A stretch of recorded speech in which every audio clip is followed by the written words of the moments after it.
한국의 요괴 시리즈 금, 돼, 지. 옛날 어느 산골 마을에 어여쁜 소녀가 부모님과 함께 살고 있었습니다.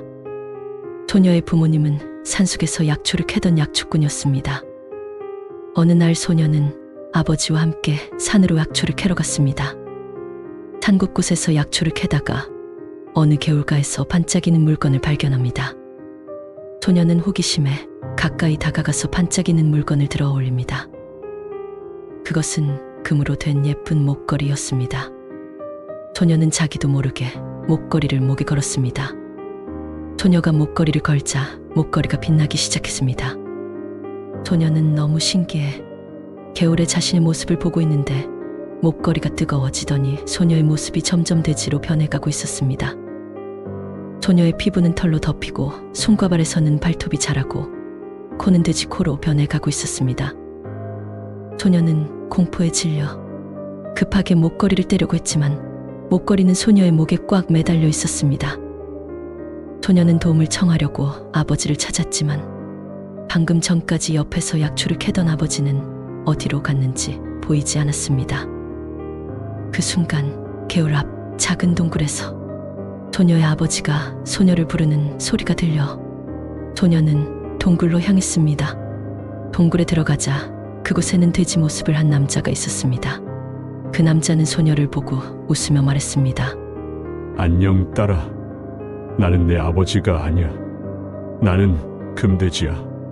네가 그 목걸이를 거는 순간 넌 나의 신부가 된 거야. 이제 우리는 여기서 평생 함께 살 거야. 그리고 이제 너는 나의 자식들도 낳을 거야. 너는 이제 인간이 아닌 금돼지야. 그리고 그 남자는 소녀를 잡아당겼습니다. 소녀는 절규하며 몸부림쳤지만 금돼지의 힘 앞에서는 어떻게 할 수가 없었습니다. 금돼지는 소녀를 동굴 깊숙이 끌고 갔습니다. 겁에 질린 소녀는 울며 금돼지에게 빌었지만 아무런 소용이 없었습니다. 그렇게 끌려가던 소녀는 동굴 깊숙이 들어갈수록 점점 진해지는 역한 냄새와 주변에 널브러져 있는 해골 등을 보곤 그 자리에서 기절하게 됩니다. 기절한 소녀의 모습을 본 금돼지는 갑자기 배가 고파지기 시작했습니다. 그리곤 소녀를 보고 씩 웃더니 기절한 소녀를 뜯어먹기 시작했습니다. 그렇게 소녀를 다 먹은 금돼지는 다시 자신의 신부를 찾기 위해 동굴을 나섭니다. 금돼지로 인해 마을에 어여쁜 젊은 여인네들이 사라지는 일이 빈번히 일어나게 되자 납치된 여인들을 찾기 위해 많은 인원을 투입하고 높은 현상금을 걸었지만 금돼지를 잡기는커녕 행방조차 알아내지 못하였습니다. 특히 고을에 새로 부임하는 원님의 부인이 납치되는 경우가 많이 발생하였습니다. 그렇게 시간이 흘러 그 고을의 소문이 멀리 도성까지 퍼지게 되었고 사람들은 그 고을의 원님으로 가기를 꺼려하게 됩니다. 설령 강제로 발령이 나더라도 심신의 지병과 집안일 등 온갖 핑계로 대며 누구 하나 가려고 하지 않자 나라에서는 고을 자체를 폐업하자는 의견도 나오기도 하였습니다. 그렇게 여러 날이 지났지만 마땅한 대책이 나오지 않던 그때 아주 담력이 강하고 힘이 장사인 한 사람이 자처하여 그 고을의 사또로 발령을 지원하게 됩니다. 고을의 문제를 해결하기 위해 임명받아 내려온 사또는 고을에 도착하자마자 사람들을 불러 모아 금돼지의 행적에 대해 물어보았지만 금돼지의 행방에 대해 누구 하나 속 시원하게 대답하는 사람이 없었습니다. 사또는 잠시 고민을 한 뒤 명주실 5,000발을 구해 오라고 합니다. 해가 지고 밤이 되자 구형 명주실을 자신의 아내의 치마주름 끝에 단단히 메어 놓고는 잠자리에 들었습니다. 새벽이 되자 곁에서 자고 있던 아내가 부시시 일어나더니 사방을 두리번 살피다가 조용히 밖으로 나간 것이었습니다. 사또는 그 자리에서 벌떡 일어나 아내의 치마에 묶어놓은 명주실을 천천히 풀기 시작하였습니다. 명주실은 한없이 풀리다가 5,000발이 다 풀릴 때쯤 더 이상 풀리지 않고 멈추게 되었습니다. 날이 밝아지자 사또는 그 명주실을 따라 집을 나서게 됩니다. 명주실은 어느 한적한 산 깊은 골짜기 작은 동굴까지 이어져 있었습니다. 사또는 실이 이어진 동굴 안을 조심스레 살펴보니 금돼지와 그간 납치된 여인들이 두려움에 떨고 있는 것을 보게 됩니다. 사또는 동굴 밖에서 금돼지가 나가기를 한참을 기다렸습니다. 한참을 기다린 끝에 점심이 넘어서자 금돼지가 동굴 밖으로 나가 어딘가로 사라졌습니다. 금돼지가 어디로 나가는지 확인한 사또는 급히 동굴 안으로 들어가 부인을 찾게 됩니다. 동굴로 들어간 사또는 부인을 찾아 데리고 나오려고 했으나 촛불 아래 수십 명의 여인들이 잡혀 있는 것을 보고는 사람들을 불러놓고 말했습니다. 여러분들을 한 번에 다 데려갈 수 없으니 여러분들이 용기를 내어 오늘 금돼지가 돌아오면 금돼지가 제일 무서워하는 것이 무엇인지 알아보십시오. 그럼 내가 그걸 가지고 여러분들을 구하러 다시 올 것입니다. 이렇게 사람들에게 말하고 있는 도중에 밖에서 소리가 들리게 됩니다. 사또는 즉시 몸을 숨기고 여인들은 일제히 일어나 금돼지를 맞아들입니다. 금돼지는 평소와는 다른 여인들의 반응에 만족한 듯 코를 벌렁거리고는 기분 좋은 웃음을 지으며 여인의 무릎 위에 비스듬히 눕자 여인들이 금돼지의 팔과 다리를 주무르고 등도 두들기면서 금돼지의 비위를 맞추었습니다. 기분이 좋아진 금돼지를 보고 한 여인이 혹시 당신도 무서운 것이 있습니까? 라고 물어보게 됩니다.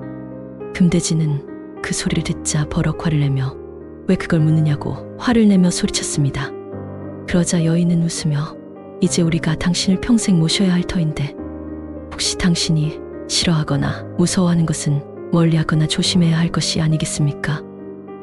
이에 금돼지는 다시 기분이 좋아져서 웃으며 그런 생각을 하다니 고맙소라고 말하곤 세상에 내 두렵거나 무서운 것은 없으나 딱 한 가지 사슴 가죽만 보면 왠지 심장이 두근거리고 꼼짝을 못한단 말이오.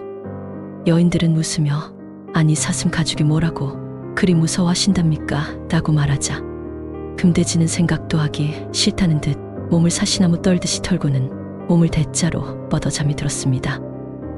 이 상황을 숨어서 보고 있던 사또는 금돼지가 잠이 든 사이 몰래 동굴을 빠져나와 마을로 급히 돌아옵니다. 마을로 돌아온 사또는 사람들에게 사슴 가죽을 구해오라 시키고 아내를 구하기 위한 계획을 세웁니다. 한참 뒤 사람들이 사슴 가죽을 구해오자 사또는 사슴 가죽을 품속에 숨기고 다시 동굴로 찾아가게 됩니다. 사또가 자고 있는 금돼지에게 이 못생긴 돼지 새끼야, 안 일어나냐? 라고 동굴이 떠나갈 듯 소리를 칩니다. 사또의 고함 소리에 금돼지가 벌떡 일어나 상황을 살피고 사또를 보자 고웃음을 치며 손가락을 튕기자 커다란 돌이 사또에게 날라들었습니다. 사또는 간신히 돌을 피하고는 다시 공격을 하려는 금돼지를 향해 달려가면서 품 안에 있던 사슴 가죽을 금돼지에게 던져버립니다. 금돼지는 가소롭다는 듯이 다시 손가락을 튕기려고 하는 그때 날라온 물체를 손으로 맞고는 무엇인지를 보게 됩니다. 순간 그렇게 강력하던 금돼지가 몸을 사시나무 떨더니 그 자리에서 정신을 잃고 쓰러집니다. 사또는 기절한 금돼지의 목을 단칼에 날려버립니다. 금돼지의 목을 들고 자신의 아내와 여인들을 구해 마을로 돌아오게 됩니다. 마을 사람들은 악행을 일삼는 금돼지의 목을 보고는 만세를 외쳤습니다. 그렇게 금돼지가 죽자 마을의 평화가 찾아왔습니다. 금돼지가 죽은 후 몇 달이 지난 어느 날 사또의 아내에게 태기가 있게 됩니다. 사또의 아내는 금돼지의 새끼를 가지게 된 것이었습니다. 그것을 알게 된 사또의 아내는 몇 번이나 죽으려 했지만 사또의 간곡한 위안과 만류로 결국 죽기를 포기하게 되고 옥동자를 놓게 됩니다. 그가 바로 신라시대의 유명한 학자였던 고운 최치원입니다. 이 일화는 금돼지 자손 최치원이라는 설화에 서술되어 있으며 이후 어린 최치원은 금돼지 자식이라 하여 가족에게 버려지게 되고 그로 인해 여러 성장 일화를 겪게 되는데 이 금돼지의 일화가 시작점이 됩니다. 오늘 살펴본 금돼지는 한국의 토종 요괴로 그 이름처럼 금피털을 지닌 돼지의 형상을 가지고 있는 요괴입니다. 우리가 흔히 생각하는 귀여운 복을 부르는 금돼지가 아니라 사람을 납치하고 잡아먹는 식인을 일삼는 요괴입니다.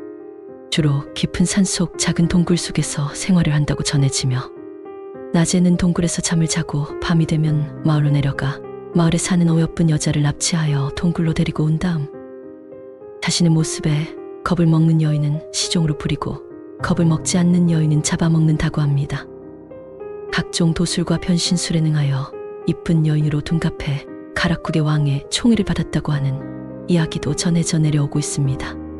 도술과 변신술에 능하다 보니 마치 서유기에 등장하는 저팔계가 연상될 수 있지만 서유기는 명나라 시대의 저서에서 처음 등장하였지만 금돼지가 처음 등장한 저서는 신라시대입니다. 돼지 인간이 요술을 부린다는 컨셉은 서유기에서 따온 부분이 아니며 저팔계와 금돼지는 500년 이상의 시간이 차이가 나며 금돼지의 전설이 먼저입니다. 이 영상을 본 여러분들은 금돼지가 납치해갈 수도 있으니 조심하시길 바랍니다. 이상 한국 토종 요괴 금돼지 이야기였습니다. 존재하지만 존재하지 않는 요괴 시리즈. 오늘도 재미있으셨다면 구독, 좋아요 부탁드려요. 전 다른 요괴로 다시 찾아오겠습니다. 그럼 안녕.